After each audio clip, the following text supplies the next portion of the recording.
Namaste to all of you. And today we are into the fifth section of our spiritual paradigm. We started with an introduction to spiritual paradigm, then did on Shraddha, 2 sessions on Dharma, and 2 sessions on Karma. And now we are into the Yoga, and we will have 2 sessions into the Jnana Kanda of the Vedas. It is customary in the Vedic tradition to start with a Shanti mantra, which I have written here. We may go through it silently and then pass on to the next.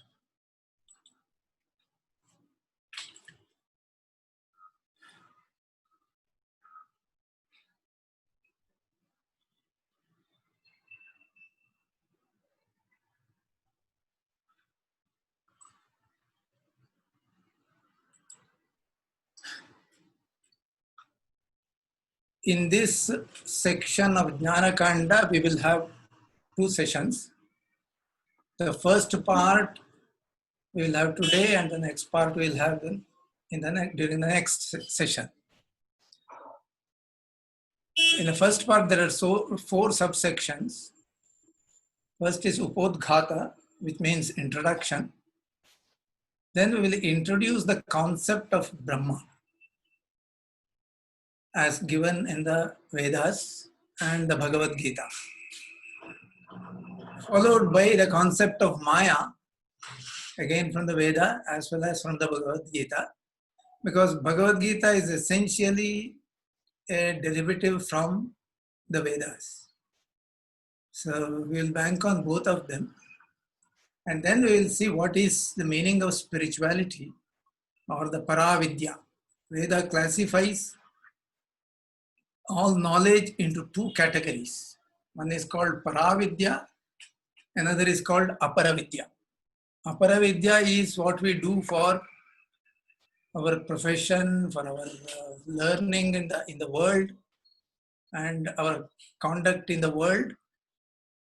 Whereas Paravidya is the pursuit of Brahman, Jnanam, or pursuit of moksha, or it is also called the Parama Purushartha. That is Paravidya.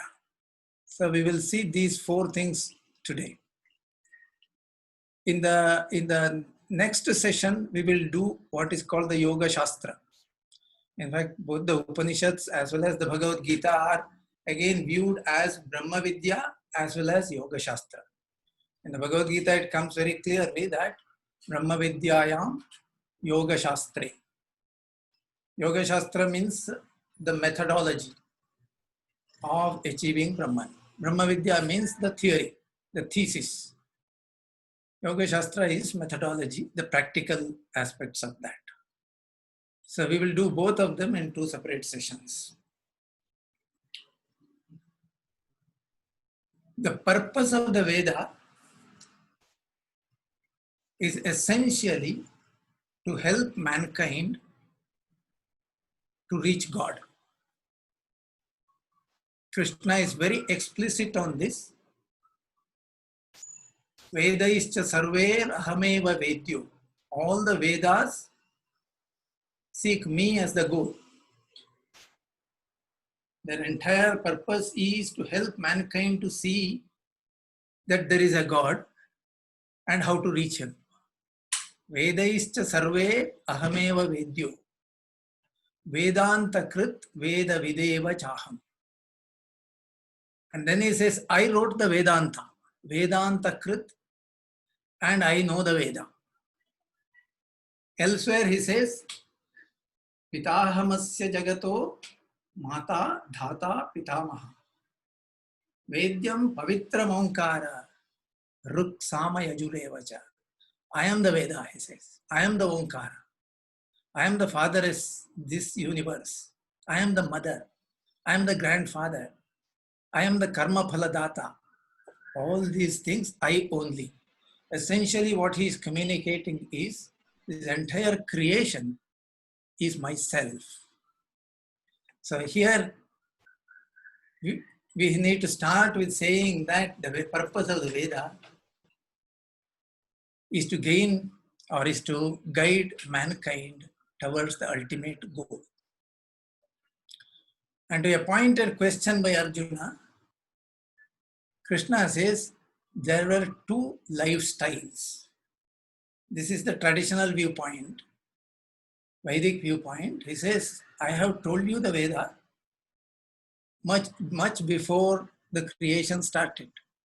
Idan vivasvate purvam. I have told this to Surya. And I am repeating it for you now.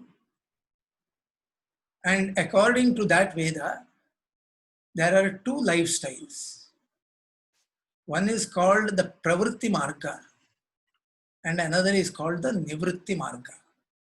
The Pravritti Marga means the purpose is the Vyavaharika living, everyday living. The Grihasthas are allotted the Pravritti Marga. Pravritti Marga is meant for the Grihasthas, the householders. Whereas Nivritti Marga is a fast track meant for people who are devoted and dedicated to the cause of finding the Lord, the pursuit of the ultimate goal. They are called sannyasis. So Nivritti Marga is meant for sannyasis. Much of the Veda is meant for the householders. I have put a very rough number, more than 95%, I said. I really do not know whether it is 95% or 98%, but much of the Veda is meant for the householders. It talks about the stotras, rituals, ceremonies, yajnas, yagas, upasanas, all kinds of things it says, but it is meant for the people of Pravritti Marga. For the Nivritti Marga, which is the fast track, only 5% of the Veda, or less than 5%, is allocated for them, which is called the Jnana Marga or the Jnana Kanda. The part of the Veda is called Jnana Kanda. It is less than 5%.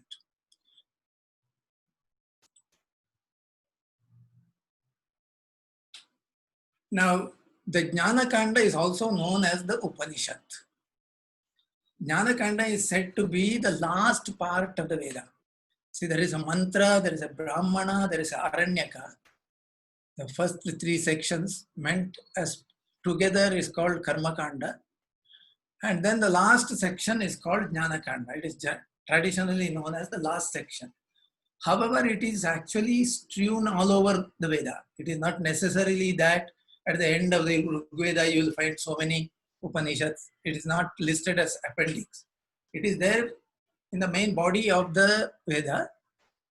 But it is called last because a person, after having tasted the worldly life, when he gets a little vested with that, then he seeks jnanam, and his quest takes him to the Jnana Kanda. That is why it is called the last part of the Veda.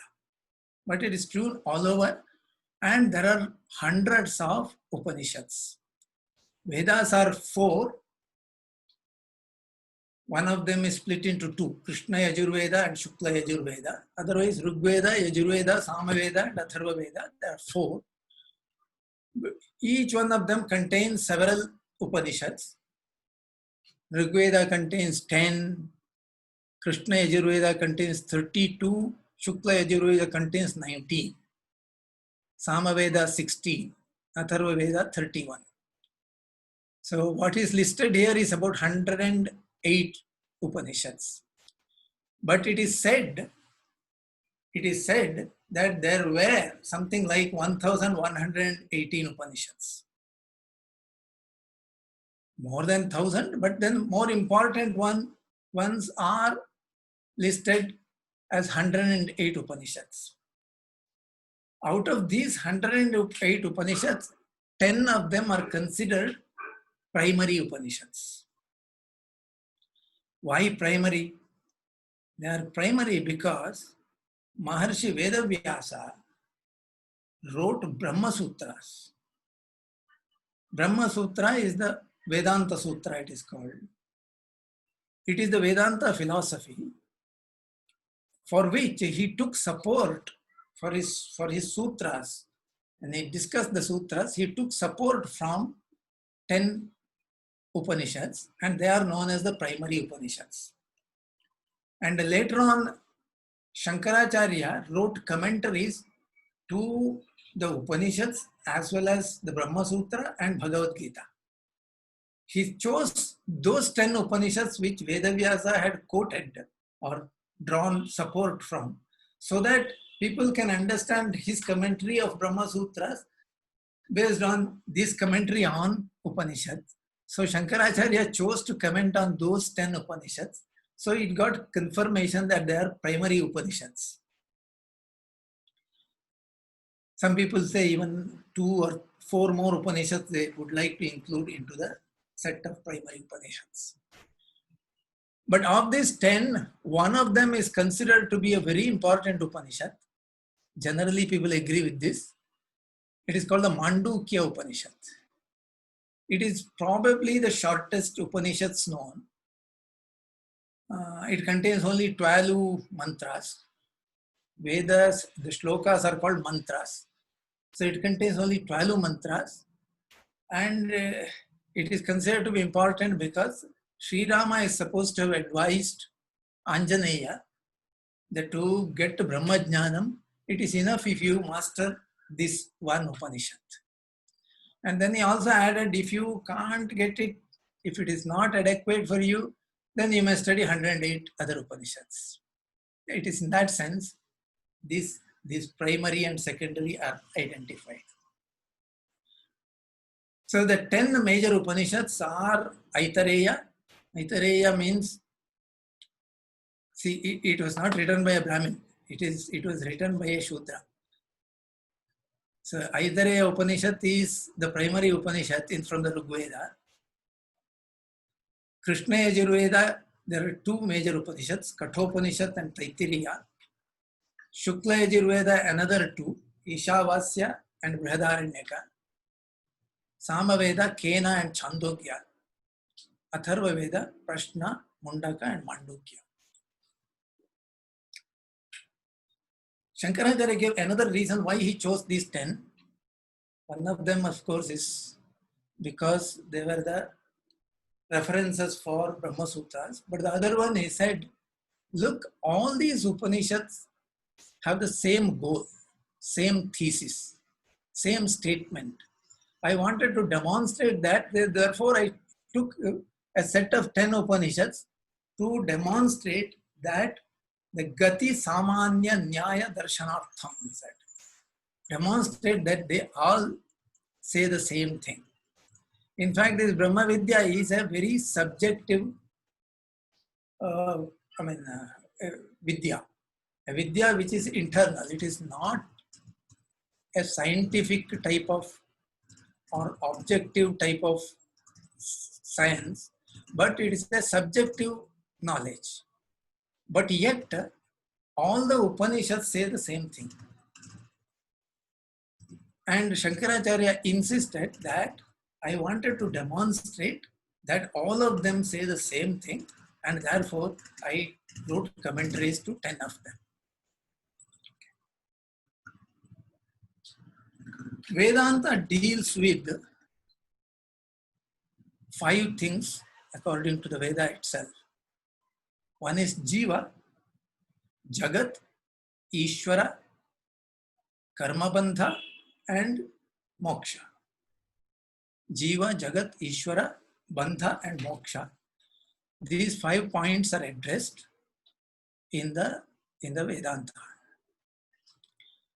And if we need to understand these what are the commentaries and what is the statement mean, they are not very simple, because many times the words are not very clear.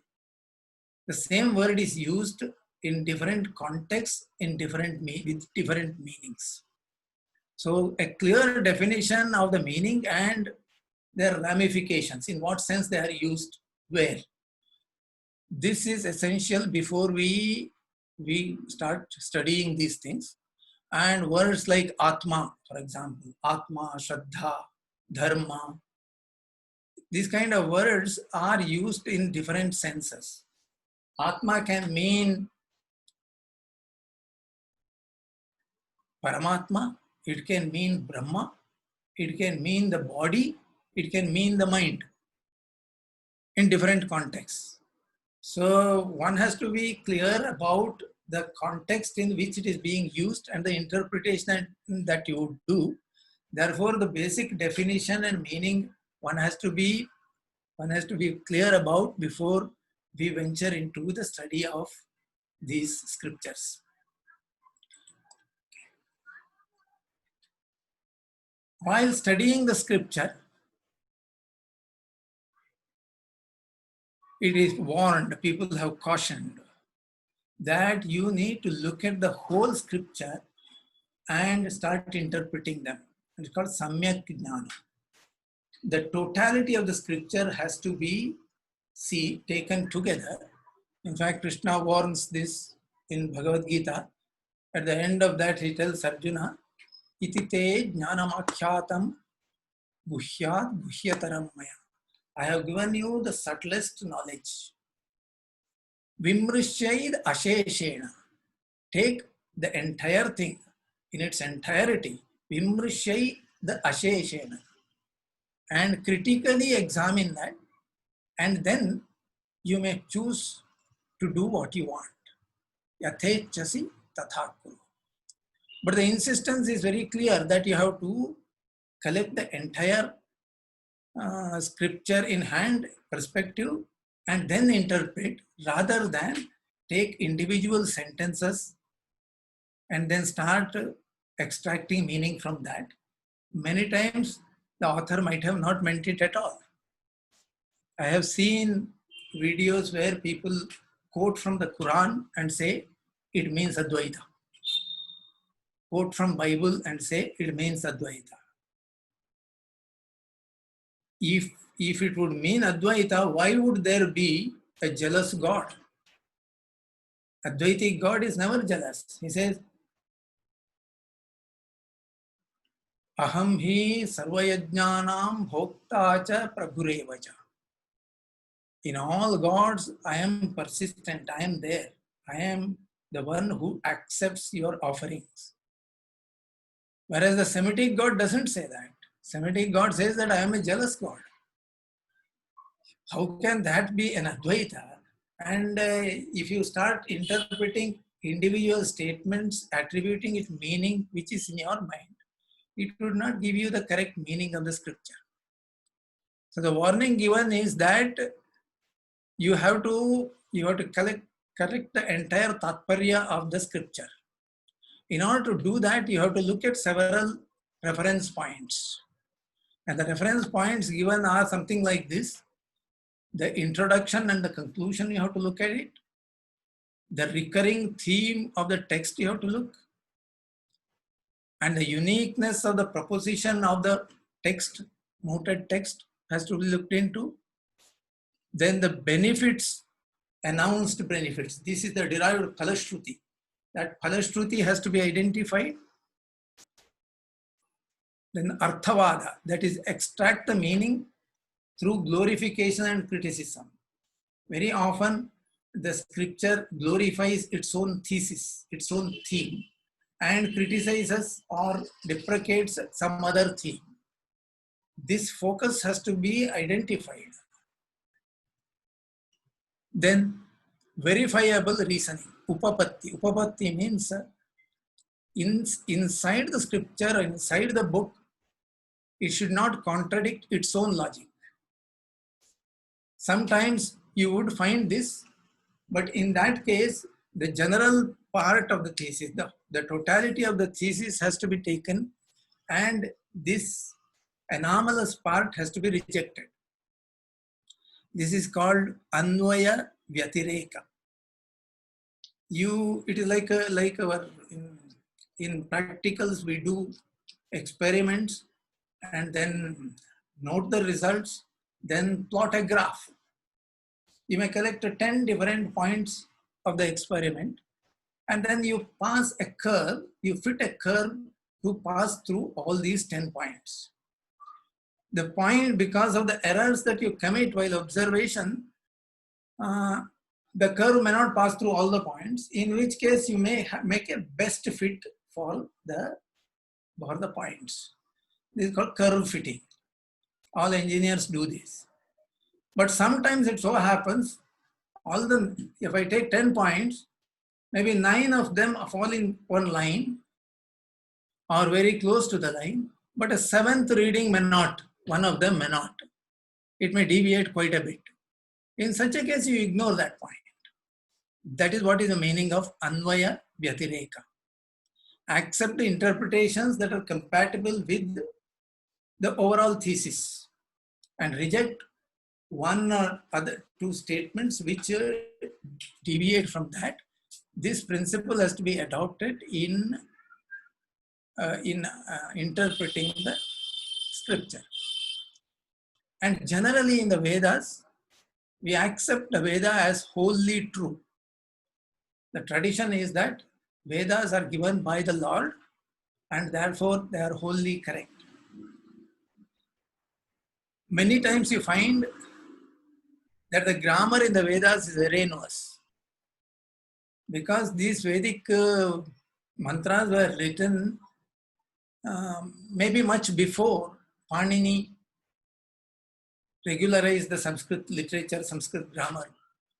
So the earlier mantras may not fit into Panini's grammatical rules. In such a case, if you are printing Veda today, we don't touch that.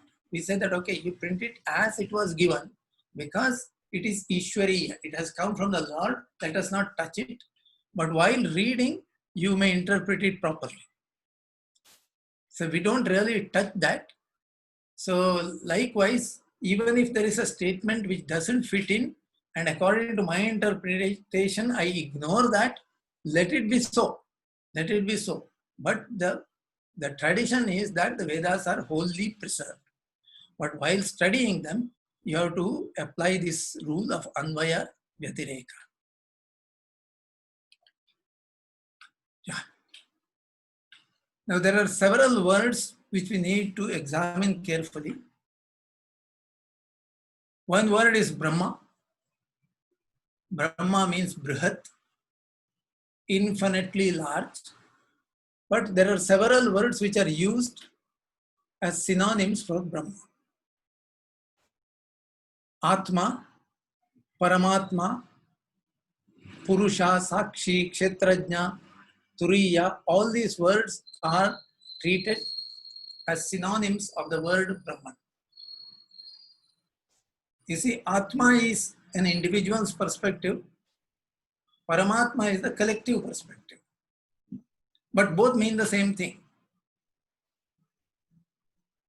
Anaditvam nirgunatvam paramatmam ayam avyaya sharirasthopi kaunteya na karoti na lipyate. Krishna says, Anaditvam nirgunatvam paramatma ayam avyaya. So the word paramatma is used as Atma. So these are equivalent words. If you look at Vishnu Sahasranama, they will say, I think the second stanza of the Vishnu Sahasranama says, Avyaya Purusha Sakshi Kshetrajno Aksharam. See, 3 words are here. Purusha, Sakshi, Kshetrajna. They occur as synonyms along with the other words, Avyaya, Akshara. So the second line here contains several words which are negative definitions. Avyaya, Akshara, Amrita, Avinashi, Akala. All these are referring to Brahman only. But they are not positive definitions. They are actually adjectives, but they are used as pronouns. They are in fact adjectives. What do they say? They say Avyaya means something that doesn't change. Akshara also means the same thing. Amrita also means the same thing. Avinashi also the same thing. Nasha means change. If you burn the wood, it becomes ash. it is a change. It is not really destroyed in the sense that it doesn't exist. That doesn't happen that way. It changes its form. That is called nasha. So anything in creation is subject to nasha. It is subject to change. This is called Martya Loka, Mrityumaya Loka. So the creation is a changing creation, whereas Brahman is an unchanging substratum of the creation. Therefore, Brahman is defined using a negative definition, that which is not creation is Brahman. In that sense, Avyaya, Akshara, Amrita, all these words are, though they are adjectives, they are often used as pronouns. It is unchanging Brahman and a changing creation. Ever-changing creation and never-changing Brahman. This is the combination. Brahman is the substratum, creation is the product emerging out of Brahman. The word called Maya, difficult concept. Maya is Prakriti, Shakti, it's Shakti and Chaya. These four words are used in the Vedas as synonyms. Maya is the same as Prakriti. It is also called Shakti, Shakti of Brahman. And Maya is ever changing and has emerged from Brahman. The first emergence is Maya. Now Brahman and Maya, or Purusha and Prakriti, together is called Ishvara. Ishvara is the Lord. Ishvara can be conceived as a father, he can be conceived as a mother. So mother is Prakriti, father is Purusha. Actually, the two of them are together. That is called Ishvara. Then we have words like Jnanam, Vijnanam and Moksha. Jnanam means knowledge. All the Veda is called Jnanam.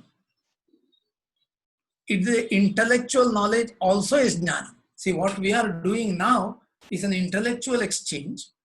It is not the ultimate realization of moksha or realization of Brahman. It is not. Even though it is a starting point, it is called Jnanam. So all intellectual knowledge is Jnanam, including the realization of Brahman is called Jnanam. But when you are specifically talking about realization, the word used is Vijnanam. Tad Vijnanartham Gurumeva Bhigacchati Samitpanihi Shrotriyam Brahmanishtham. So Vijnanam means realization. But Jnanam means realization as well as the intellectual knowledge that comes from the Veda is called Jnanam. Moksha is said to be realization. This realization, we'll have a separate subsection on that. It is not seeing, it is realizing. Because everything is Brahman, we don't realize that because we are covered by Ajnana. If the Ajnana falls off, we realize that we are Brahman. That is what is called moksha. Then there are several other words, Vishwa, Taijasa and Prajna. I will come back to this when we see the picture. I have a graph there which I'll show you. At that time I'll come to this. There are different stages, different states of mind, you can say. Waking state, dream state, and then deep sleep. They are called Vishwa, Taijasa and Prajna in an individual perspective. I am awake now and I am looking at my world, and this world is Vishwa for me. However, all of us are looking at the same world. Since we are looking at the same world collectively, when we are looking at this world, we say it's called Virat. So one is individual perspective, another is a collective perspective. Just like the word Atma and Paramatma are individual and collective perspective, here Vishwa and Virat are collective perspective. Are the same thing but viewed differently from different perspectives. Similarly, Taijasa and Hiranyagarbha, this is the dream state. Yes, Taijasa as well as Hiranyagarbha. Similarly, Prajna and Antaryami. Let us look at this word Brahma. Brahma etymologically means the Brihat. Brihat means large. How large? It is infinitely large. Infinitely large. It covers the entire universe and more than that. You see the quote here, Padosya Vishwa Bhutani. Tripadasya Amrutam Divi. This is from the Purusha Suktam. That is, 1/4 of you covers the Vishwa. The world is covered as 1/4. 3/4 is outside this Vishwa. That means the concept of Brahman is that it goes beyond the universe. It is so large that it goes beyond the universe. Now, this is the most difficult concept in the Vedanta, that the foundation of this universe is Brahman. And Brahman is infinitely large. Since it is unchanging, both these things have to be taken together. Brahman is infinitely large and unchanging. It is a difficult concept to capture in the mind. Why? Because our mind is conditioned by the worldly affairs. We look at the world and we conceptualize in our mind. And when we conceptualize, we need some form. But Brahman is formless. Form means there is a physical dimension. There is an end to the dimension. There is a limit to the dimension. But Brahman is limitless, we say. It is infinite, we say. Infinite is only a concept which is not grasped by us. Most of us are unable to grasp this because infinite is only a concept. How do we illustrate infinite? We say count the number of stars in the sky. They are countless. We are not able to count. Count the number of sand grains in the beach. It is so large that we lose track of that. So we say it is infinite. But in reality, it is still finite, right? The total number is still finite. So infinite, we are only showing a pointer and say, as a simile, we say that the number of sand grains in the beach. Because it's enormously large and we can't grasp it, we say that is infinity. No simile is true to the original. Similes are only similes. They are comparing things in certain aspects and it is not a complete description of the original. If you say Chandramukhi, her face is like the moon, it is really not like the moon. In certain matters, yes. In certain aspects, yes. For example, the face may be round or it may be very fair. So we say Chandramukhi. We say that Aravinda Nayana. We say the flowers, the petal, lotus petals. The eye is like the lotus petal, we say, or Meenakshi, we say. It is not like, when you say Meenakshi, it is not like a fish, but it is shapely. So it indicates certain aspects of beauty, but it is not the description of the original. So it is in the same sense, infinity cannot be grasped in the true sense, but we somehow point it to it using similes. Brahman is infinity, you say. Now this concept of Brahman should not be taken in the geographic sense. It is an altogether different level that we need to perceive that. It is the same thing with respect to the time. Brahman is called Akala because Kala, that is time, belongs to creation. Brahman is beyond creation. Therefore, when we say that that Prakriti or the creation has emerged from Brahman in the beginning, if you say that beginning word should not be taken literally to mean a beginning and an instant in time scale. It is not. So one has to be very careful with these words. Uh, Brahman has no limits, it has no form. The Upanishad says, Na tasya pratima asti. There are no models which can describe Brahman. Yasya nama mahadyashaha. Yato vacho nivartante. Aprapya manasa saha. That means the words are unable to describe it because words belong to creation, it belongs to human mind. So it is a conception in human mind and intellect that a language is developed.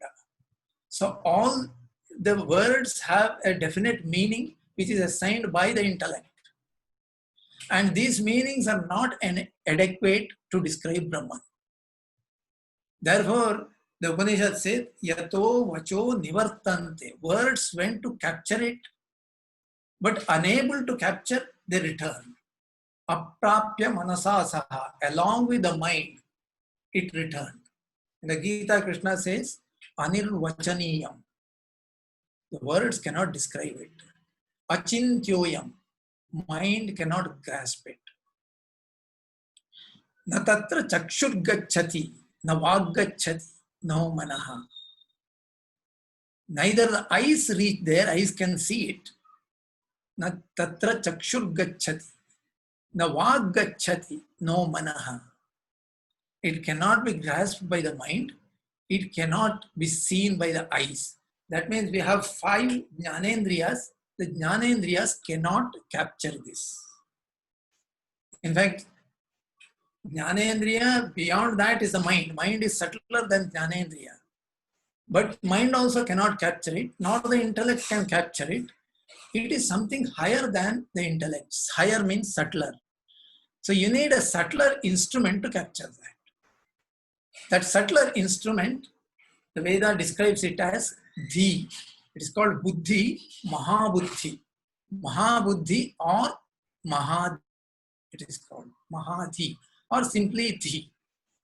We normally do not have it, but we seek to develop that so that we can understand Brahman.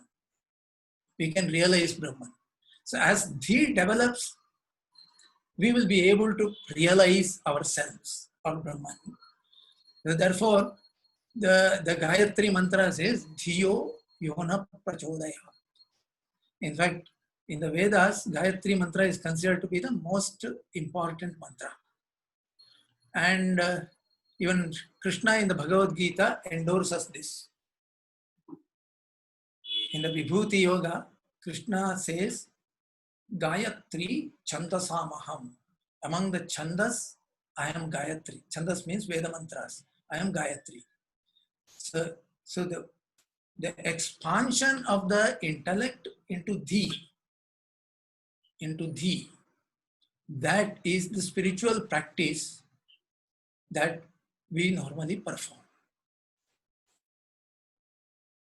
Look at the Purusha Suktam, describes Brahman. Sahasrasisha Purusha, Sahasraksha Sahasrapat. Sabhumim Vishwato Vrutva, Atyatishthad Dashangulam. He says the Purusha has 1,000 heads, thousands of heads, say, and 1,000 eyes or thousands of eyes, and thousands of feet. Envelops the world from all sides. Sabhumim Vishwato Vrutva, envelops, and extends beyond in 10 directions. Atyatishthad Dashangulam. We have 10 fingers, so they are used as a metaphor here to indicate that Brahman expands like that. It goes beyond the world in 10 directions. We normally identify 4 directions and sometimes 8 directions, sometimes 10 directions. Dasharatha, we say Dasharatha means he could take his chariot in 10 different directions. So here it says the Atyatishthad Dashangulam. In 10 different directions, it is expanding further. So Brahman is beyond the universe. It is not a geographical concept. It is a concept of the Veda, and it has to be understood in that sense. Similarly, Kala. It is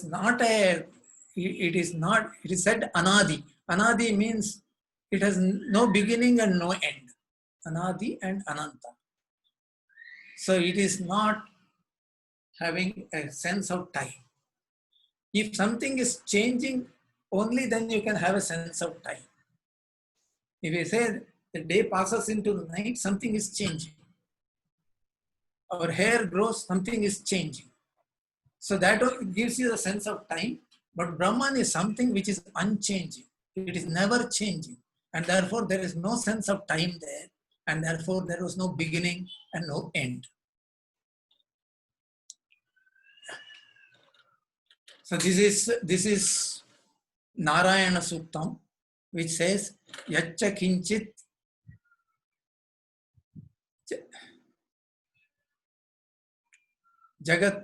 Jagatyasmin Drishyate Shuyate Piva Antar Bahishcha Tat Sarvam Vyapya Narayana Sthita. This is another concept which we cannot really comprehend properly, because Antar Bahishcha Tat Sarvam. He says inside as well as outside.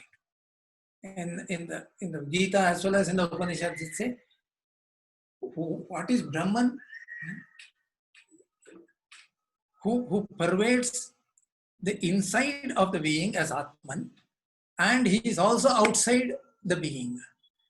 So, Antar Bahishcha Tat Sarvam Vyapya Narayana Sthitaha. So, Brahman is pervading, all pervading, pervading everything, not only beings, but also the materials. Not only the materials, but also the time. In fact, he says, Sa eva sarvam. Everything is Brahman, he says. Yad bhutam yacha bhavyam sanatana. What was in the past and what is in the future, everything is Brahman. So it is an all-pervading thing, and there is only one without a second, and that is the message coming from the Vedas. So the description goes, sometimes it is a very long description, sometimes it is a very short description. Here is a long description, which says that know that the whole creation is the imperishable Brahman, says Mundakopanishad. Brahmai Vedam Amrutam Purastat, Brahma Paschat, Brahma Dakshinat, Ascha Uttarena, Adhas Chordhvam, Cha Prasritam, Brahmai Vedam Vishwamidam Varishtam. It is to the left, it is to the right, it is above, it is below, it pervades everything, and that is Supreme Brahman.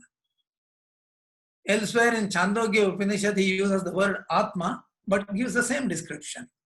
What is below is Atman, what is above is Atman, what is behind and what is ahead, what is to the right and the left, know that too is the same Atman. They are used as synonymous, Brahman and Atman. Brahmava idamagra asi. This is Brihadaranyaka Upanishad. In the beginning, this self or Brahman knew only itself as I am Brahman. Then it became everything. He says, in the beginning, this in the beginning should not be interpreted as an instant in the time scale.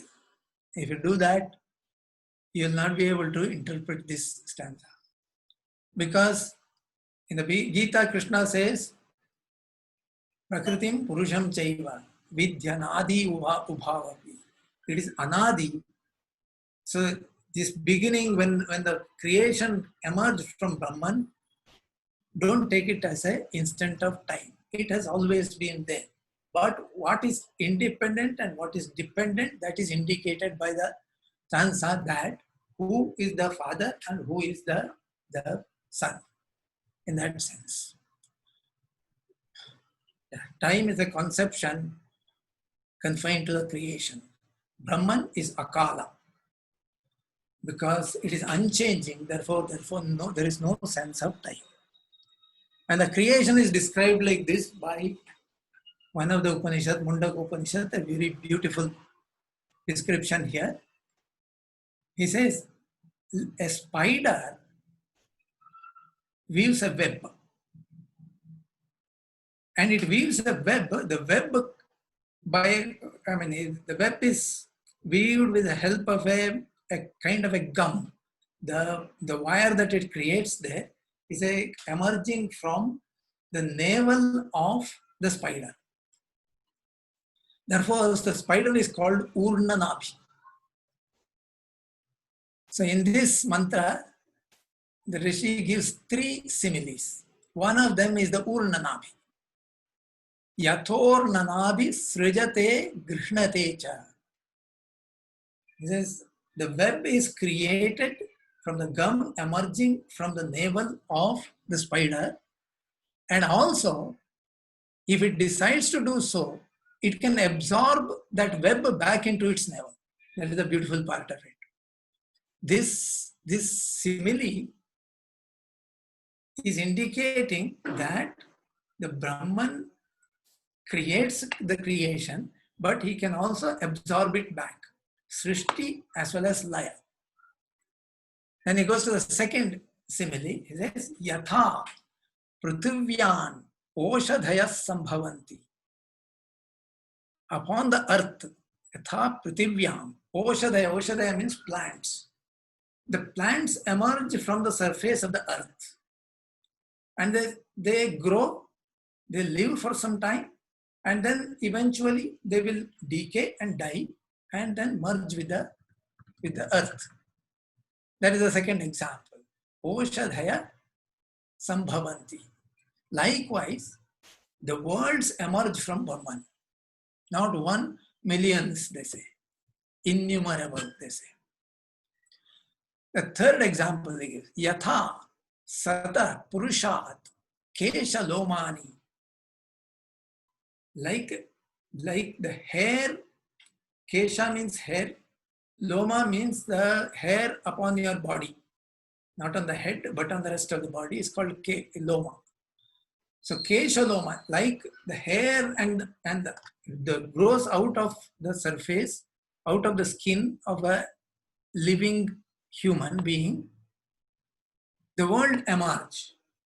But if something happens to the hair, if you cut your hair, the person doesn't get hurt.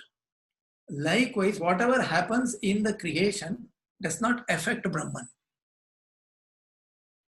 He says, I am not affected. I am the independent entity and the world is dependent, and whatever happens in the world does not affect Brahman.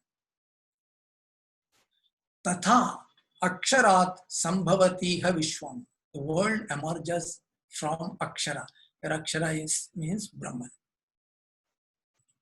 What does it really mean? It means this creation emerges from Brahman, but the creation, any creative entity requires 2 causes. Vedanta says there are 2 causes. One is that is the material. If I have a pot in my hand, and the pot, to make the pot, I need 2 things. One is that I need mud. That is called a cause. It is called the Upadana Karana, material cause. Another is intelligence of the potter. It is called Nimitta Karana. So anything that is created requires both these things. In the case of the creation, it has been created by Brahman with the material of Brahman. Vishwasya Upadana va Nimitta Karana. Brahma iti. I have quoted here several quotations from various Upanishads. This is again only to show that all these statements mean the same thing. Sarvam Khalvidam Brahma. That's what Chandogya Upanishad says. Sarvagam Hetad Brahma. I am Atma Brahma. This Atman is Brahman. Everything is Brahman. Sa eva sarvam yad bhutam yacha bhavyam sanatanam. The past and the future, everything is Brahman. Mayeva sakalam jatam, mayi sarvam pratishthitam, mayi sarvam layam yati, tat brahmadvayam asmi aham. Everything emerges from me, everything ends from me. This is what the Rishi says. I realize this Rishi, this exclamation it is. Everything emerges from me only, and everything finally dissolves into me only. tat brahma advayam asmi aham. Purusha eva idam vishwam. Purusha means purayati iti purusha. One who pervades is called Purusha. Purusha eva idam vishwam.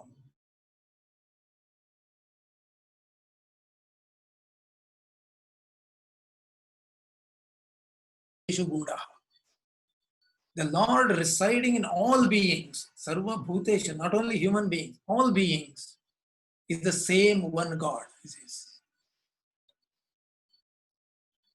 It goes on like this. So I have just quoted them. See, some of them are the suktas. The Purusha Sukta, which I have already quoted. Narayana Sukta I quoted.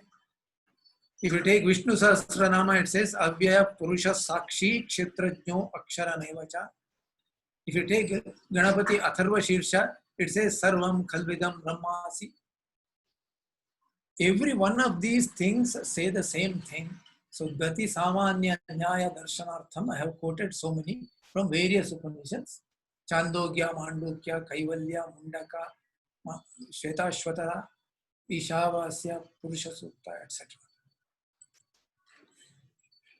I have expanded these quotations and given the meanings of those full mantras, so that if you want to refer to it, you can refer and take off from there. I will.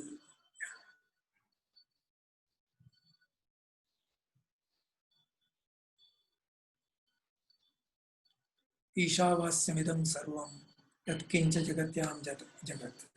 I remember seeing a video of Swami Chinmayanandji. He was being interviewed by an Australian professor. The interviewer asked him, Swamiji, what is the basis of Vedanta? Swamiji quoted this sentence, Ishavasyam idam sarvam yatkincha jagatyam jagat. He said the entire Vedanta emerges from this statement. If everything is destroyed tomorrow, we have this one sentence, we will rebuild our Vedanta. So this is the fundamental statement of the Vedanta.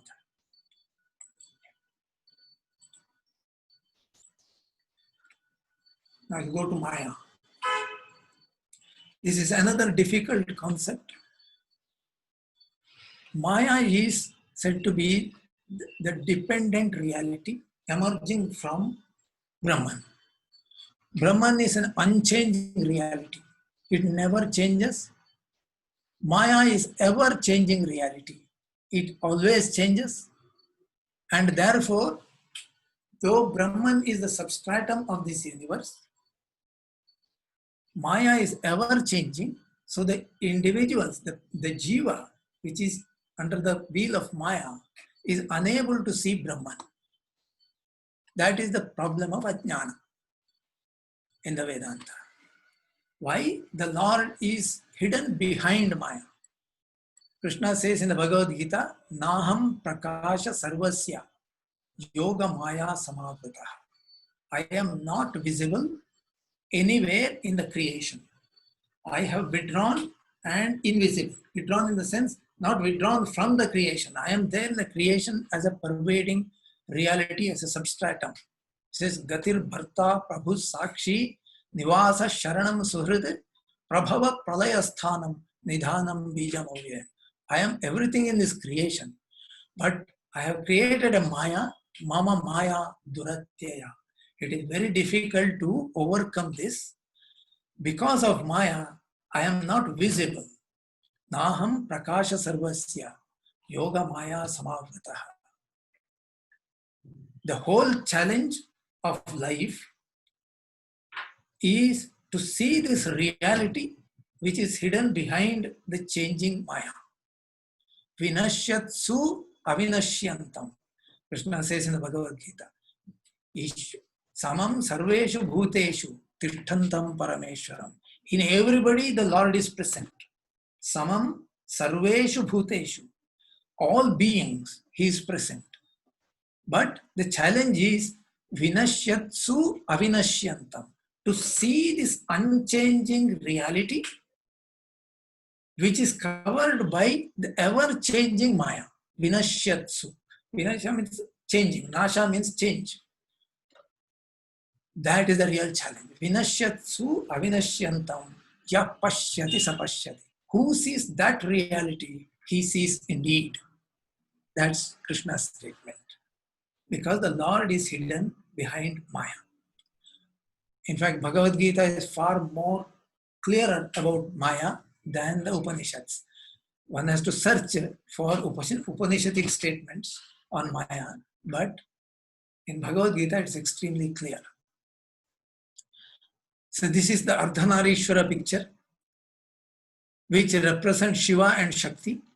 Normally, the left side I see is Shiva, and the right side is Parvati, Shiva, Shakti.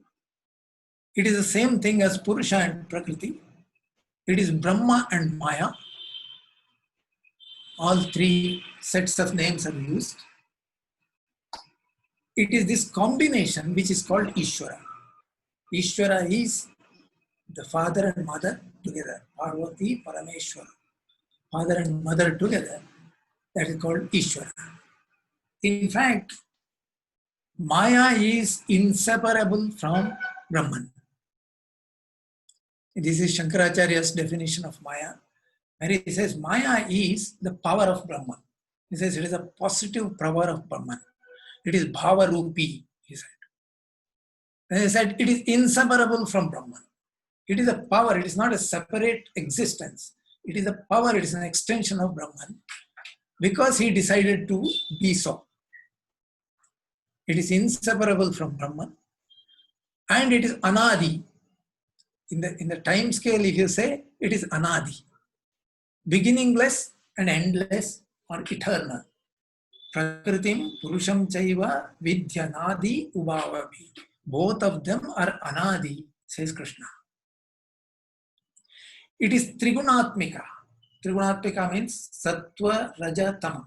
Everything in this creation is a combination of Sattva, Raja, Tama. This is a unique feature of the Indian philosophy. The rest of the world has not perceived this at all. Sattva, Raja, Tama combination is being treated as Prakriti. Everything in the universe is a combination in different proportions. Each of us is a combination of this, but in different proportions, and at different times, different qualities dominate. So Prakriti is Trigunatmika, whereas Brahma is beyond the Trigunas. Krishna says, yeah, one second.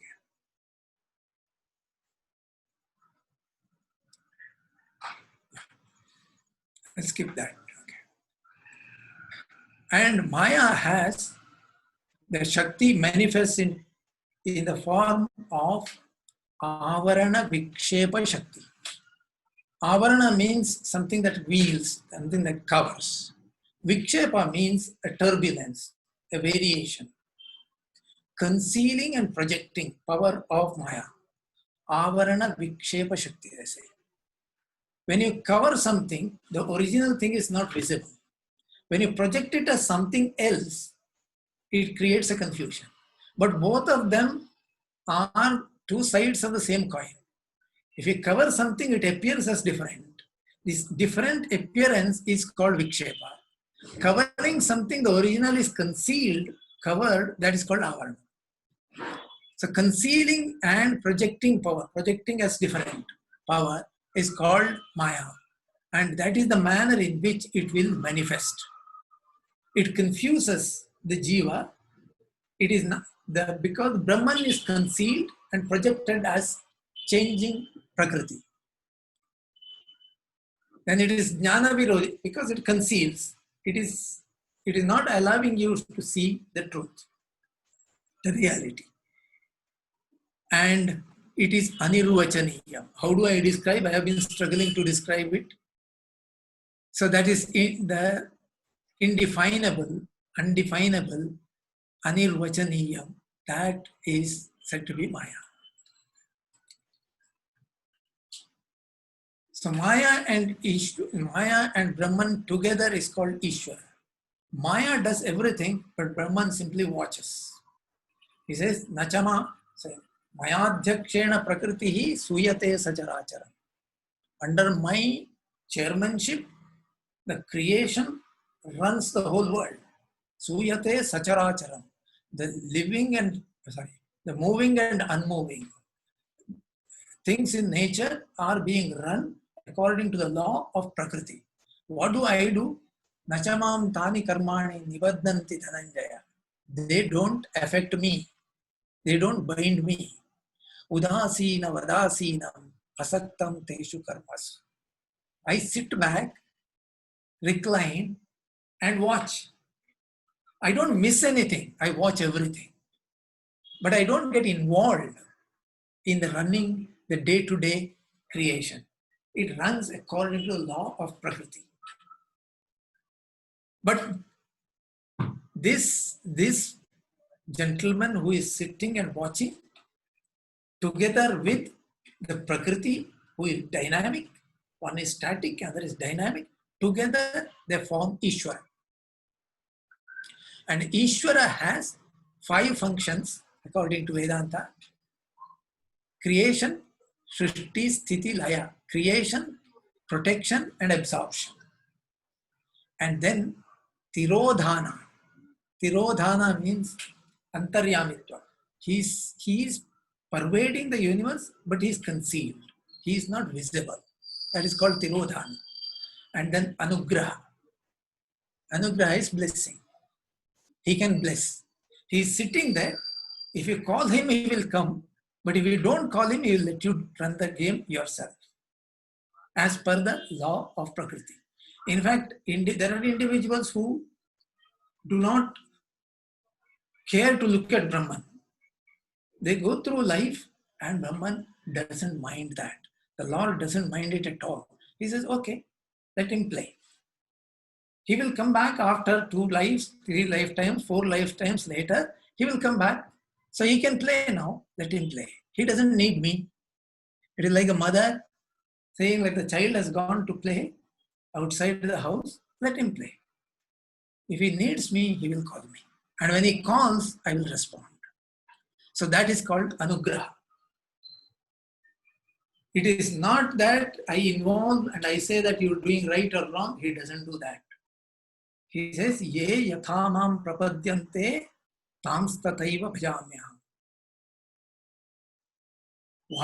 In whatever way you approach me, I respond accordingly. The response depends upon your approach. You call me for help, I'll give you help. Ye yathamam prapadyante tams tathaiva bhajamyaham. I respond in accordance with the Jiva's request or prayer. That is called Anugraha.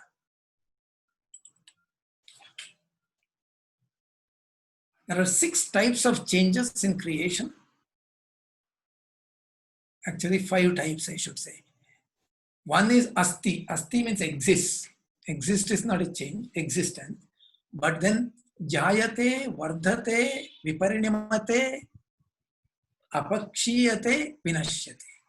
It takes birth. Jayate means taking birth. Jayate means taking birth. Vardhate means growth. Viparinamate means mature, changes, that is transformation. Apakshiyate means decay. And then finally death. It is only the Atman, na jayate mriyate va kadachin. It is neither born nor dies. Everything else in creation, but for the Atman or Brahman or Paramatma or Kshetrajna, but for this Purusha, everything else in creation keeps changing. Maybe slowly, maybe fast. But the change can be identified with these 6 qualities.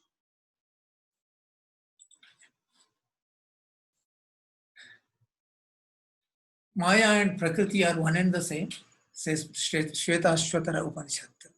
Mayantu Prakritim Vidhi, Mayinancha Maheshwaram. The master is the Lord himself, Maheshwara.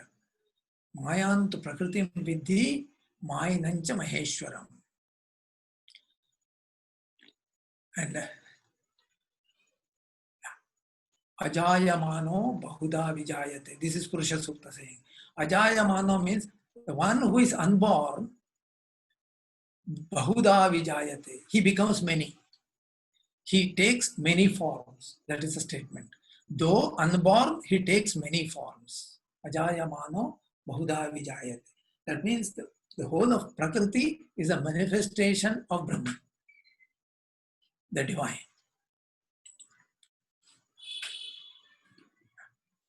Other statements like this, Jata Eva na Jayate. He says, if you think he's ever born, I say no. But he is again born. He takes birth in creation, but not in the absolute sense.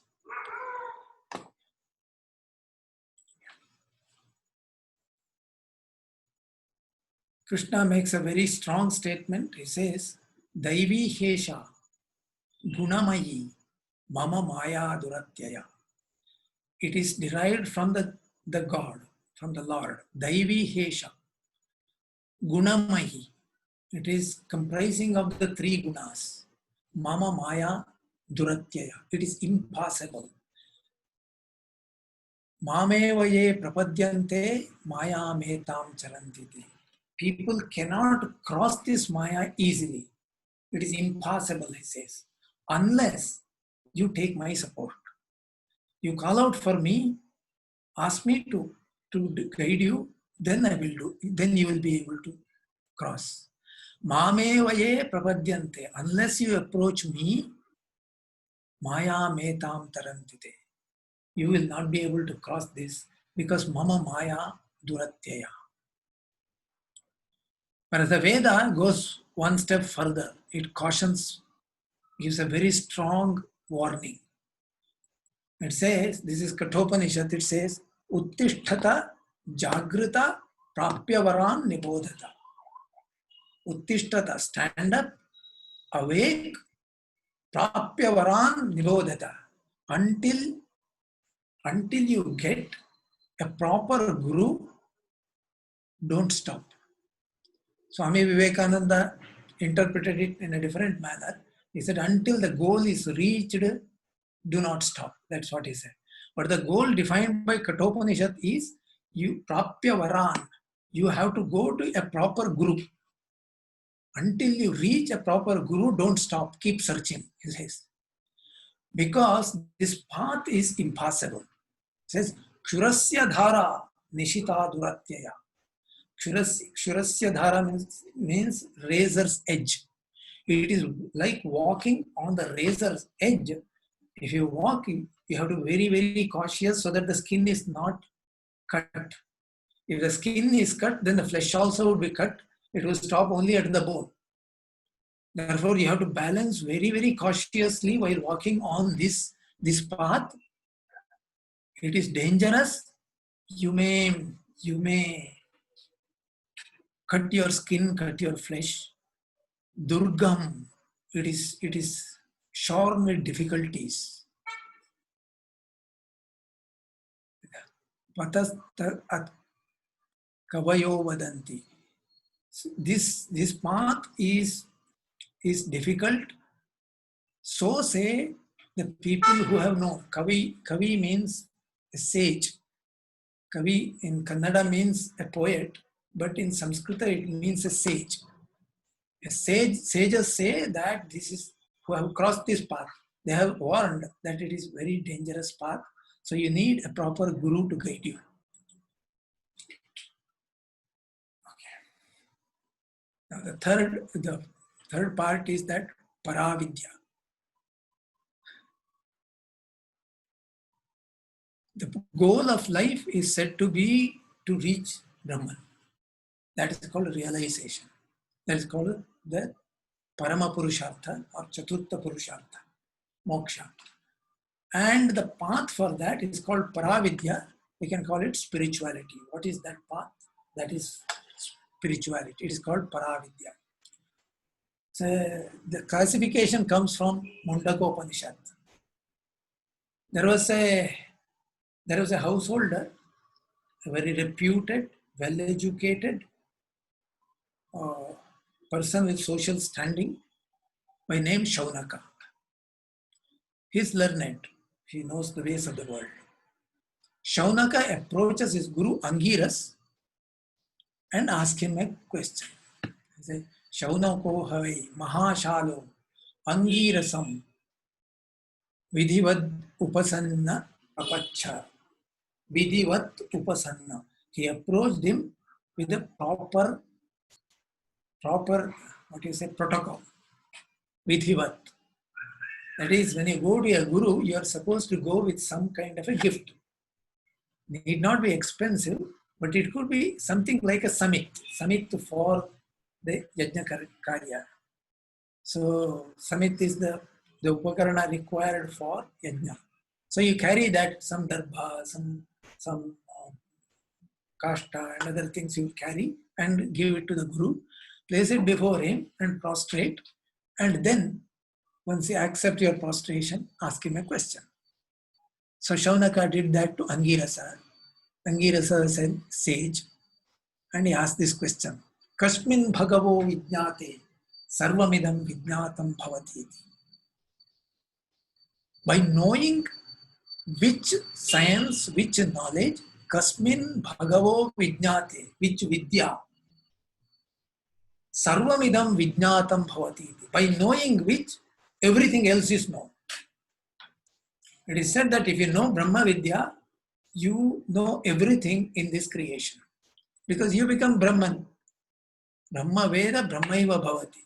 To know that, if you know that, you know everything. So he asked this question, Kasmin Bhagavo Vijnate Sarvamidam Vijnatam Bhavati. Then Angirasa replies, he says, Dve Vidye Veditavye Itihasma Yad Brahma Vido Vadanti Para Chaiva Paracha. He said there are two disciplines. Dve Vidye Veditavye Itihasma Yad Brahma Vido Vadanti Para Chaiva Paracha. Para and Apara. There are two disciplines. Para means the higher knowledge. Apara means the lower knowledge. It is interesting to note that he has used the word Brahmavida. Brahmavido Vadanti. Who has said this? Only the Brahmajnani can say that there are two. There may be people who just do not care about Brahmajnanam, who may live in the world as worldly people without ever caring to inquire about Brahman. Such people may not be able to say that there are two disciplines. Only the people who have tasted both of them will be able to classify it into two. And in that sense, he says, Brahma Vido Vadanti, two disciplines, he says. What are they? Then he says, Tatra Apara. First he classifies what is Apara. Tatra Apara, Rigvedo Yajurveda, Samavedo Atharvaveda, Shiksha Kalpo Vyakaranam Niruktam Chando Jyotishyam Iti. He lists 4 Vedas and then 6 Vedangas. Shiksha, Kalpo, Vyakaran. All these are called Vedangas. Shiksha is the science of pronunciation. Kalpa is rituals. Vyakarana is grammar. Nirukta is the dictionary, the lexicon, required for the Veda. To study a Veda requires that. Etymology, Nirukta is, okay, lexicon and etymology. Chandas means meter. Jyotisha is astrology. So these are called Vedangas. He lists all the 4 Vedas and the Vedangas as Aparavidya. Then he says, Atha Para Yaya Tad Aksharam Adhigamyati. That part which will take you towards the Aksharam, that is Brahman, that is called Paravidya. Though these 4 Vedas are listed here, actually Jnanakanda is a very small part. What he is referring to is the Jnanakanda as the Paravidya. Something that will exclusively focus on guiding you towards Brahman. That is the Paravidya, he says. Now, this is another story from Chandogya Upanishad, where Narada is the student. Narada is Devarshi, but this is a point in time when he was not yet Devarshi. So he had not become a Rishi yet. He was a student. And he approaches sage Sanat Kumara. Sanat Kumara is supposed to be one of the 4 earliest Rishis. Sanaka, Sanandana, Sanat Kumara, etc. So he approaches Sanat Kumara and asks him. He approaches and says, Adhihi Bhagava iti. That's all it is. Please teach me. What do you teach me? What do I want? That he doesn't say. Please teach me, he says. Then Sanat Kumara asks, what you already know, tell me that. Then beyond that, I will teach you. So Narada tells he gives a big list of disciplines which he has already learned in India. He says, I know the Rig Veda, the Yajurveda, Samaveda, the Atharva Veda, and the 4th Veda, Atharva Veda as the 4th Veda, the Puranas and Itihasa as the 5th, the Veda of the Vedas, that is the Vedangas. Veda of the Vedas means the Veda which is required to learn the Veda, that is the Vedangas. The rites of fathers, that is Paitrika. The science of numbers, that is Gashim, he says, Gashim. The science of portents, that is predicting portents, which is called Daivam here. The science of time, logic, ethics, etymology, the science of pronunciation, ceremonials, prosody, the science of elemental spirits, the science of weapons, astronomy, the science of serpents, and the fine arts. All these I know, he says. And Sanat Kumar replies, but that is all Aparavidya. So Narada says, but sir, I am like the one knowing the words. Mantra Vido Vasmi. I know the words, but I do not know the real self. He says, these mantra, these things are about the outer world. I don't know about myself. I have heard from people like you that the one who knows the self passes beyond sorrow. I am in grief. Please conduct me beyond all grief. Then he says, whatever you have studied is only a name.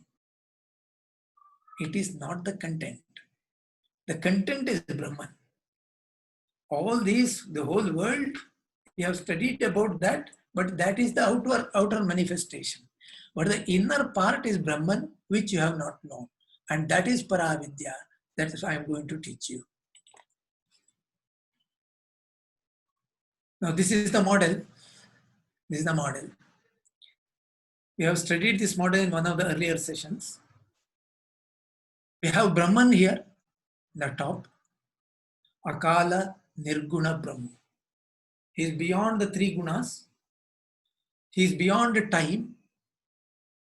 And he has many names, Turiya, Atma, Kshetrajna, etc.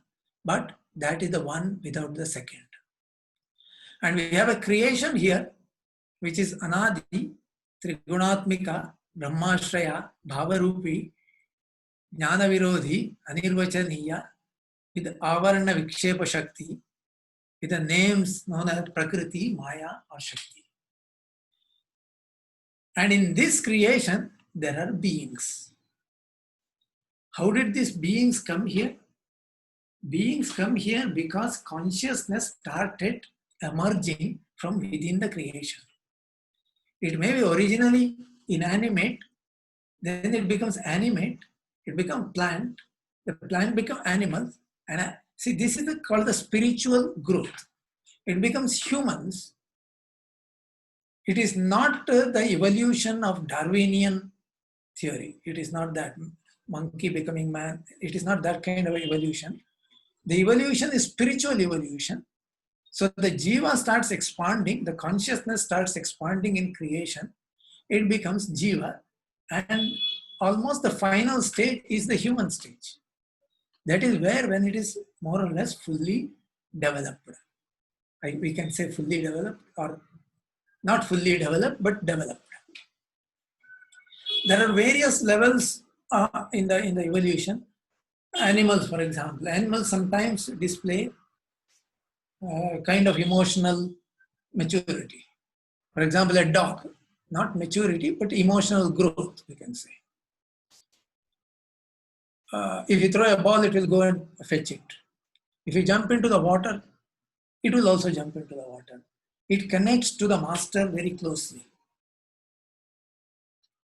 Several years ago, several decades ago, when I was a teenager and I was living in a village, and my cousin had visited from the city, and I wanted to show off. I went to the pond, water pond, took off my shirt and took a leap.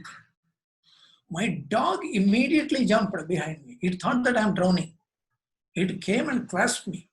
See, it doesn't wait for anybody to command. It just acted on that. This is the emotional growth. But if you look at other animal, like if you look at a cat, the cat will not do that. Cat will come and sit on your lap if the lap is warm. If it is wet, it will not sit. It doesn't have that kind of an attachment. Likewise, in the humans also, there are various stages of evolution, various stages, the levels of evolution. We have indriyas. Beyond indriyas, or the subtler than the indriyas, are the mind. Beyond the mind is the intellect. But it is not enough to grasp Brahman. An intellect can grasp something like electromagnetic theory, maybe. It can grasp electronic circuits, maybe. Very complex, very involved, yes. But it can still not grasp Brahman. Because Brahman is infinite, it doesn't have sense of time there, and it is Akala, it is Ananta. And it is the source from which creation has emerged. And ordinary intellect cannot grasp that. In order to grasp that, we need to develop a special faculty known as Dhi, or Mahabuddhi, Mahadhi, it is called. With this faculty developing, one can grasp Brahman. And once you grasp Brahman, you become Brahman. Because you are already Brahman. What is not is only the awareness that you are Brahman, that is missing. That is called Ajnana. So Ajnanam is dropped off, you become a Jnani, then you become Brahman. So the Veda says, Brahma Veda, Brahma Iva Bhavati. So therefore, a sage who has realized is equivalent to Brahman. That is why we refer to people like, say, Sri Ramakrishna or Ramana Maharshi. We say, Bhagavan Sri Ramana Maharshi, we say. Ramakrishna, Bhagavan Sri Ramakrishna, we say. So one who has realized becomes the same as Brahman. So that is the game. So all these individual beings, they have a sense of identity which is coming along with the development of conscience. This identity is has a very limited awareness. It is called Chidabhasa Chaitanya. The Brahman is here, and Brahman's image is reflected in the equipment of the individual being. The equipment is called the BMI complex. Body, mind, intellect. BMI. So this, the body, mind complex of the individual reflects Brahman to the extent it is clean. The reflection is only to the extent it is clean. So if it is muddy, then it cannot reflect it fully. That is the state of the being. But the eye sense the ahankara, what we call as ahankara, or the I sense, is centered around that reflection.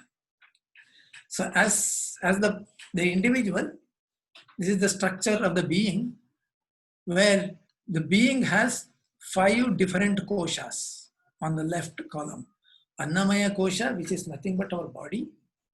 Pranamaya kosha, which is the vital plane.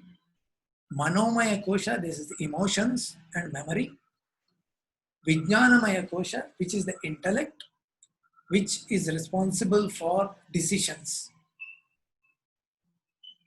Vijnanamaya kosha, and beyond that is your Anandamaya kosha, which is also known as the Karana Sharira. This is the karma part, karma. Whereas the middle 3, Pranamaya kosha, Manomaya kosha, Vijnanamaya kosha, together is known as Sukshma Sharira. The Annamaya kosha is called the Sthula Sharira, the gross body. Upon death, when the individual dies, the Annamaya kosha gets disengaged. The rest of them, that is Karana Sharira and Sukshma Sharira together, they continue their travel for another body. Yeah. On day-to-day basis, we have a sense of identity which is reflected, which is based on the reflected Chidabhasa Chaitanya, we say. A reflect or Pratibimba Chaitanya. It is a reflection of the Lord upon this body-mind complex. That is called Chidabhasa Chaitanya. It is around that the Ahankara is formed. When I say Ahankara, I don't mean arrogance, I mean the I sense. I want to drink water. That sense, I. So this I sense is pervading these 3 bodies. In the waking stage, it pervades all 3. The Karana Sharira, Sukshma Sharira, as well as Sthula Sharira. It pervades all the 3. But when you are asleep, it withdraws. The Sthula Sharira becomes inert, and because the I sense has been withdrawn from that. Prana is not withdrawn. Prana is connected to the Annamaya kosha because of your Karana Sharira, because of your karma. So prana is not disconnected. So the body is still connected, but your I sense is withdrawn from the body. It enters the mind. So far as it remains in the mind, it evokes the memory. And from the memory, it creates its own images and its own reality. A dream is a real for the dreamer. So that reality is there. It is called Paribhasika Satta. The outer world is known as Vyavaharika Satta, and the dream world is known as Paribhashika Satta. Satta means Satya. And when you go into a deep sleep, you withdraw even from the Sukshma Sharira, and the I sense goes to Karana Sharira. That is when the person is asleep, really asleep. It is very refreshing. And then in the morning you wake up and you again come, your I sense pervades all the 3 bodies. You do karma here. When you do karma, your I sense, wherever your I sense is focused, there the karma deposits. And karma becomes Sanchita karma, and one in Sanchita karma, a packet is created by the Jiva himself for the next life. That is called the Prarabdha. And it is the Prarabdha which connects the Annamaya kosha to the rest of the being. So this is the structure of our being. So our idea is that you are here, you means we are all here in this level, but then this is pervaded by the consciousness, that is Brahman. And we are not aware of that pervasion. The spirituality implies that you try to be aware of that consciousness. So as one advances, and finally, as one advances, when the Karana Sharira becomes weak, the Karma Bandhana becomes weak, If additional karma is not accumulated, this will become weak, and then eventually he will be able to identify from this I sense. The I sense will withdraw and say, I am Brahman himself. I am Brahman. That is called moksha. So the I sense merges with Brahman is called moksha. And when it merges with Brahman, there is no Chidabhasa Chaitanya there. Then there is no Ahankara there. So the Ahankara vanishes completely. In that sense, this Ahankara has just vanished. It has no existence of its own. And therefore, it is called Mithya. Ahankara is Mithya because it doesn't have a real existence. Real existence only Brahman has. And that reflects in this combination BMI complex. It becomes Chidabhasa Chaitanya, around which the Ahankara survives or lives. And if Chidabhasa Chaitanya vanishes, Ahankara also vanishes. And therefore, Ahankara is said to be Mithya. It is a myth. So there are two perspectives here. One is the perspective from the Jnani's end or Brahman's end, from the side of Brahman. Another is the perspective of the Jiva.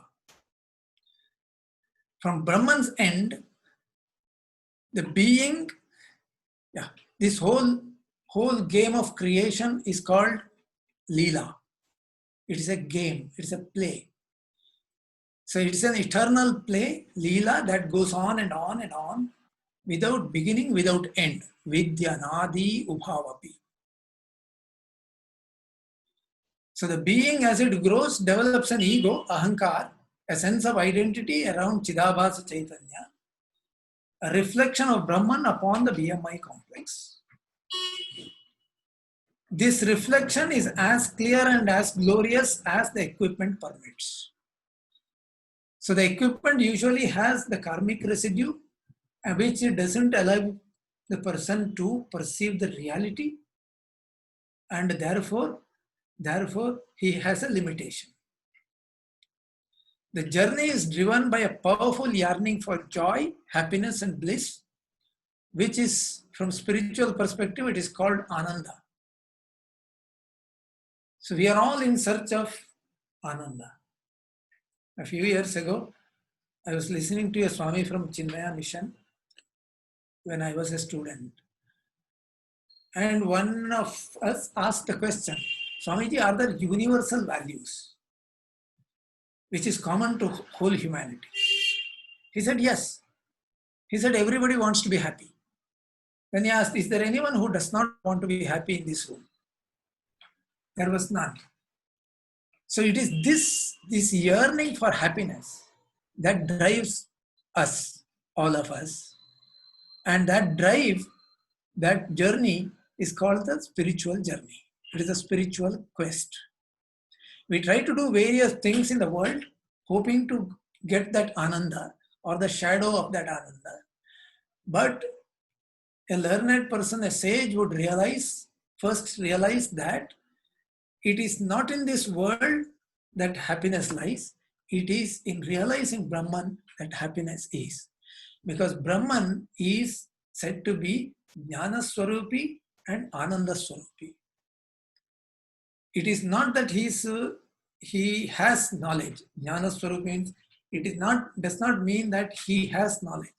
It is he is knowledge. His nature itself is that of Jnana and Ananda, and that is what we are seeking. The journey ends when the being realizes Brahma Jnanam, that everything in creation is Brahman alone, and the whole creation is nothing but a Leela. That is called moksha. This is Jnani's perspective. From Jiva's perspective, this world is real. For most of us, this world is real. And it yields both pain and pleasure. Many times it may be more pain than pleasure, but it is a combination of both. In fact, if you look back, you will start counting how much of joy and pleasure and how much of sorrow? Most people will say that the sorrow is more, or the pain is more than the pleasures. Very few people will be able to say, I had a good life, had much to be happy about. Yeah. Very few people will be able to say. Now, I was referring to a story.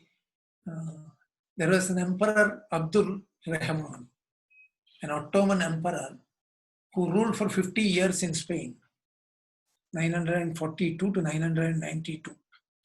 At the fag end of his life, he turned back and counted. And it is said that he counted 14 days when he was happy. He was an emperor for 50 years with all the facilities and wealth, but he could count only 14 days that he was happy. And Tolstoy commented on that saying, I am not that lucky. He could not even count 14 days.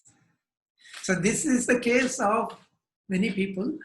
So the jiva has a mix of pleasure and pain. That's what I want to say here. So it is always in a quest for happiness, quest for joy. So it can be interpreted as security, peace, and happiness. But it is essentially the spiritual quest that drives. So that is, the jiva is ever hankering or aspiring to get peace and happiness. But it is not getting it because of the obstructions in its path. It is not able to realize Brahman. And the obstacle comes in two layers. One is from the side of the Lord. He says, Naham prakasha sarvasya, yoga maya samavruta. Maya is there, which is duratyaya. It's very difficult to conquer. Another comes from the obstruction, impediment comes from the karma. The accumulated karma, it obscures the reality. Obscures the reality. The layer of karma obscures the reality, and because of which the jiva is unable to see this. So it has to do both. It has to reduce the karma bandhana, which is called chitta shuddhi. And it should prepare itself to penetrate the wheel of Maya. So both these things have to be done to realize moksha. So wheel of Maya is one layer, and ever-changing Brahman is hidden behind the ever-changing creation. And the dross of avidya, which clouds the vision of the jiva. So both these have to be conquered from the side of jiva. And the initiative has to come from the jiva himself. So it takes to spiritual practice. And the spiritual practice, the traditional Vedic spiritual practice, is at different levels.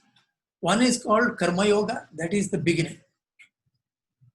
Karma Yoga means do karma, surrender the fruits to the Lord, or do karma as a worship of the Lord. Yajnarthat karmanonyatra lokoyam karma bandhana. If you don't do it as a worship, you don't surrender the fruits to the Lord, that karma, a fresh bondage will get created. It becomes a sanchita karma. Sorry, it becomes a kriyamana karma. Kriyamana karma becomes part of sanchita karma. So it is the karma yoga which will help you to unwind your bindings. The bindings will force you to in a particular way. The prarabdha will force you in a particular direction. In whichever way it forces you, do that karma with all diligence and surrender the fruits to the Lord. Surrendering the fruits is called bhakti. Karma plus bhakti is called karma yoga. And what will it lead to? It will reduce the dross of karma, past karma. That is called chitta shuddhi, because of which your eyes becomes clearer. The second is upasana yoga, that you do various yajnas with bhakti. Yajna means worship. Worship of the Lord, prayer, nitya karma, worship. pilgrimage, bhajan, all these kind of things. Together with bhakti, of course, it cannot be done without bhakti.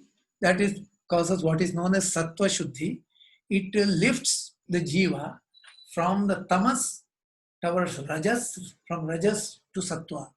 The ultimate thing is sattva, and one has to try to remain at the sattva level as long as possible. This is called sattva shuddhi. What it leads to, it removes dross, it removes samshaya. And the third one is called Jnana Yoga, which is done using Shravana, Manana, and Nididhyasana. Shravana means listening to a competent guru. It can also be reading and writing, but then it is listening. Essentially, what is recommended is listening to a person of knowledge. It is called Satsanga. So, Shravana. And then Manana means clearing the doubts, asking questions respectfully and clearing doubts. And Nididhyasana means turning this idea in your mind repeatedly. Parayanam, teaching, reading, teaching, discussion, all these things are called Nididhyasana, which will remove the obstruction, because karma vasana has to be removed. It may not be easy to remove it. It may require sustained effort. That sustained effort will lead to viparyaya nivritti, removing the obstacles. Then one is ready for the conquest of Maya. And if the Lord permits, one can see the Lord. And if see the Lord, it's called Vijnanam, that the Ahankara realizes that it is Brahman. And then the previous Ahankara, previous state of the Ahankara is no more valid. It just drops off. Since it drops off, it had no validity in the light of knowledge. It has no validity, and therefore it is called Mithya. So the spiritual path is this. We will discuss this more about the actual details of this path. Karma Yoga, Jnana Yoga, Bhakti Yoga, all the three are combined. To begin with, it has to be more of Karma Yoga, but as one advances, his Chitta Shuddhi improves, one has to shift to Jnana also. But all the time you have to be in Bhakti. Bhakti means surrendering to the Lord. So finally, it will lead to Atma Jnana. This is what the traditional viewpoint is. So I will stop here for the present and continue in the next session on the methodology. Now, if there are any questions, I would like to address. Thank you.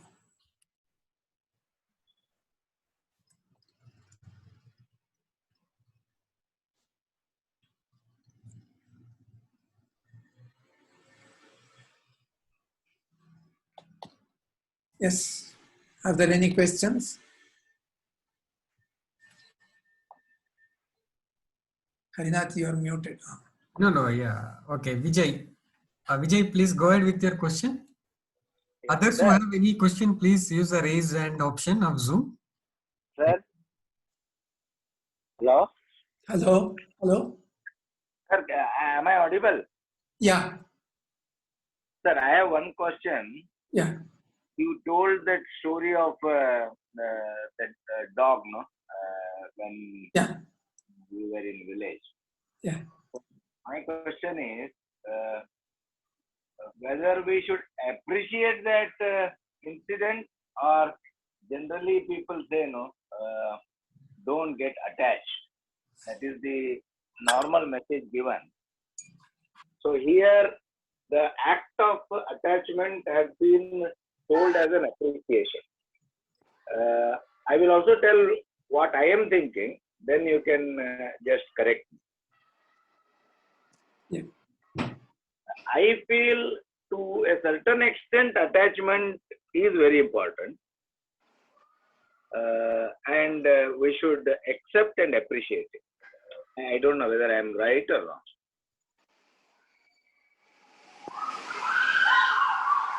I didn't understand the attachment part. The attachment to what? I No, told sir, the you told story me. of dog only to show that it has emotional development. Correct, correct. While the dog has emotional development, it doesn't have an intellectual development. Correct. So the faculty is not developed. Whereas human beings have emotion as well as intellectual development, but not yet sufficient. To appreciate Brahman, it is not sufficient. In order to appreciate Brahman, you need a different faculty, which is subtler than the intellect. Indriyani paranyahu indriyebhya paramana manasastu parabuddhi yo buddhe paratastu sa. It is subtler than the buddhi, therefore buddhi cannot grasp it.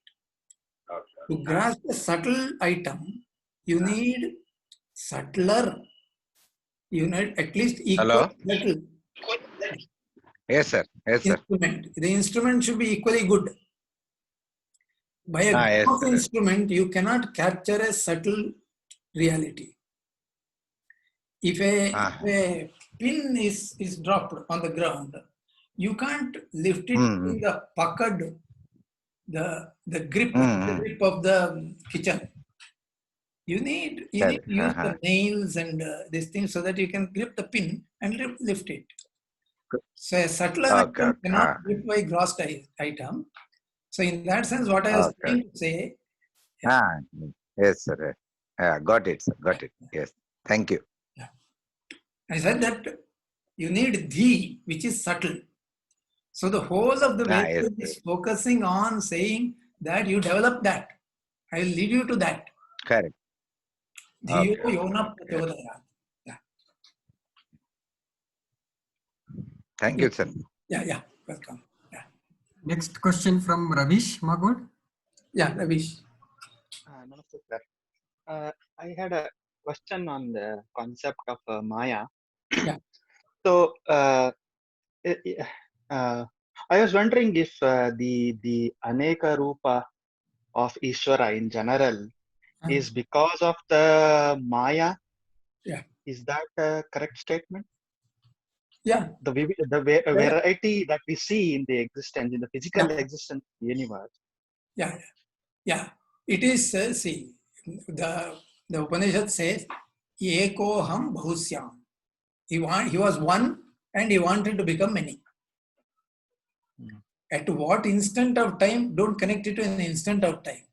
But the Maya or the Prakriti or the creation is a manifestation of Brahman. He became many and ever changing. It is a dynamic manifestation. Whereas Brahman himself is never changing. See, the idea of Maya, why do we call it Maya? Because it is not natural for Brahman, right? Brahman's nature is supposed to be unchanging, whereas Maya is ever changing, and we say Maya is the manifestation of Brahman. See, there is a contradiction here, right? Brahman is unchanging, Maya is changing. Maya is the same as Brahman, if you say. Brahman is supposed to be unchanging. Then they say, it is Maya in that sense. It is not real. It is a projection. It is not a real thing. Maya doesn't have the ultimate reality is not Maya but Brahman. But this is a projection of Brahman, not as a separate entity but within himself. That is why it is Brahmashraya. It is not separate. Right. Okay. But so, it is a manifestation as a changing world. So that's why the classification. Yeah. Oh, sorry, God. Yeah. The classification of Brahman and Maya equal to Ishvara is primarily trying to clarify this concept of changing and not changing. In other words. Yeah. Did I answer the question? Brahman and Maya together, they are not separate. Vedantic thought is that Brahman and Maya are together. That is why it is that manifestation is shown as a Ardhanarishwara. Inseparable. Inseparable they are, yes. Inseparable. So it is Brahmashraya, it is entirely dependent on that. but it is a dynamic aspect of the Lord. So the Lord is actually sitting and watching, he says. Udasina vadasinam asaktam teshu karmas. And in the human body, also, samam sarveshu bhuteshu vishtantam parameshwara. The Lord is sitting there. But anaditvam nirgunatvam paramatma ayam avyayaha sharirastopi kaunteya na karoti na lipyate. I neither do nor do I have a binding. Karmic binding I don't have. Karmic binding is there only for the ego. So as the karmic binding is released, the ego identifies itself with Brahman. Then whatever the ego earlier was mithya, isn't it? It is in that sense mithya is defined. And whatever the ego sees also is mithya in that sense. Because ego's perspective is different from that of Brahman. Therefore, whatever it sees, that becomes mithya. In that sense. Right. I guess in an extension to this point, I also wanted to ask you. So the Chidabhasa or the Pratibimba Chaitanya, also a part of Maya in that sense. Is that correct? Yes. It's a reflection, it is said. It is Maya which facilitates Chidabhasa Chaitanya. See, it is a reflection of Brahman in the individual equipment. Individual's equipment, it is a reflection. The reflection is not real, right? It looks like reality, but it is not real. It is an image in that sense. Yes. Yeah. Thank you.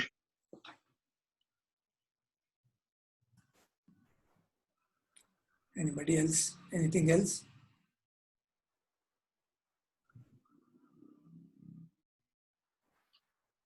Any other question?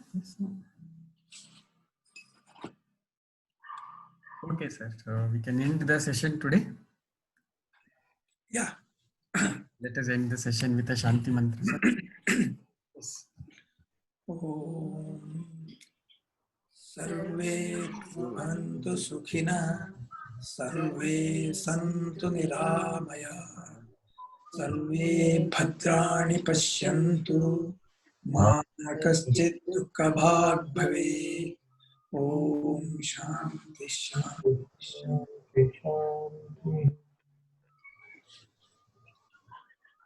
Thanks to everyone for attending the session. Thank you, sir, for the lecture. Thank you. Thank you, sir. Thank you. Namaste.